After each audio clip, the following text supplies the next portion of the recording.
যে সমস্ত ভাইরা রফে আদাইন করেন, যে সমস্ত ভাইরা আমিন জোরে বলেন, তারা আমাদের ভাই কি ভাই না বলেন? কিন্তু আমাদের দেশে মসজিদে এটা নিয়ে গন্ডগোল আছে না নাই? জোরে আমিন বলে অথবা রফে আদাইন করে, তাদেরকে অনেক মসজিদ থেকে পারে না ধাক্কা দিয়ে বের করে দেয়। তাদের কোনো মসজিদ থাকলে পারে না সে মসজিদ ভেঙে দেয়। এরকম সহিংস এবং এরকম মানুষরা মসজিদে আসতে পারবে না এমন কোনো কথা লেখা থাকে মসজিদে? তাহলে বোঝা গেল মসজিদে চোর, বাটপার, টিনচোর, গমচোর, দুর্নীতিবাজ, সুদখোর, ঘুষখোর, মাদকের কারবারি, এমনকি যৌতুকখোর ধরলে তো বেশিরভাগ লোক এখানে ধরা পড়বে। মসজিদে যাওয়ার অনুমতি থাকে কি থাকে না সবার?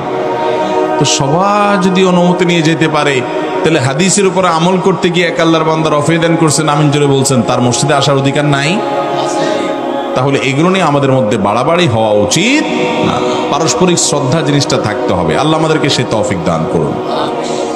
এই যে প্রসিদ্ধ মাযহাব অনেকগুলো আছে, এই অনেকগুলো মাযহাবের ভিতরে ধরুন হানাফি মাযহাব, ইমাম আযম আবু হানিফার মাযহাব। এটার মানে কি? ইমাম আযম আবু হানিফা যা বলছেন কোরআন হাদিসের সাথে মিলুক বা না মিলুক অন্ধভাবে সেটা মানার নামই কি হানাফি মাযহাব? এটা ভুল, এটা হানাফি মাযহাব না। আমরা অনেকে জানি না হানাফি মাযহাবে ইমাম আবু হানিফা রাহমাতুল্লাহ আলাইহির শত শত ফতোয়া হানাফি মাযহাবেই গ্রহণযোগ্য না। হয়তো ওনার ছাত্র আবু ইউসুফ, ইমাম মুহাম্মদ, ইমাম জুফর রাহিমাহুল্লাহ অন্য কোন ইমামের কথা অনুযায়ী ফতোয়া আছে, স্বয়ং ইমাম আবু হানিফার কথা অনুযায়ী ফতোয়া নাই। যেমন নামাজের মধ্যে আরবি ছাড়া অন্য কোনো ভাষায় কেরাত পড়া যাবে, এটা ওনার একটা মত, ইমাম সাহেব রহমতুল্লাহর একটা মত, ইমাম আযম আবু হানিফা রহমতুল্লাহ আলাইহির। কিন্তু এই মতের সপক্ষে খোদ হানাফি মাযহাবে ফতোয়া নাই। কারণ হলো তার ছাত্রদের কাছে মনে হয়েছে যে না, ওস্তাদের চাইতে অন্যটা দলিল সমৃদ্ধ, সেটার উপরে ফতোয়া হয়ে গেছে। অতএব হানাফি মাযহাব মানে আবু রহমতুল্লাহ যা বলছেন তা মানা, কোরআন হাদিসের দলিলকে পাশ কাটি এটা না। শাফি মাযহাব মানে এটা না, হাম্বলি মাযহাব মানে এটা না। হ্যাঁ, ওনারা কিছু মূলনীতি স্থাপন করেছেন কোরআন হাদিস বোঝার ক্ষেত্রে। মৌলিক হাদিস যেগুলা একটা হাদিস থেকে শত শত মাসআলা উৎকলন করা যায়, ওইগুলার মূলনীতি তারা স্থাপন করেছেন, সেটা মাযহাব। এই মাযহাব মানাটা এটা শিরক যদি কেউ বলে তাহলে সে অত্যন্ত বিভ্রান্তির মধ্যে আছে, এটা কখনো শিরক হতে পারে না। তবে হ্যাঁ, এই মাযহাবের ইমাম সাহেবগণ এবং গোড়ার মানুষগণ তারাই আমাদেরকে বলেছেন, তারাই আমাদেরকে শিক্ষা দিয়েছেন যে আমরা মানুষের ভালোটা গ্রহণ করব। আপনার এলাকাতেও যদি কোনো হুজুরের কোনো বক্তার, ইভেন আমি কথা বলতেছি, আমার কথার ভিতরে যদি মনে হয় না হুজুরের এই কথাটা বেলাইন হয়েছে, এটা উনি ভুল বলছে, ছুঁড়ে ফেলে দিবেন।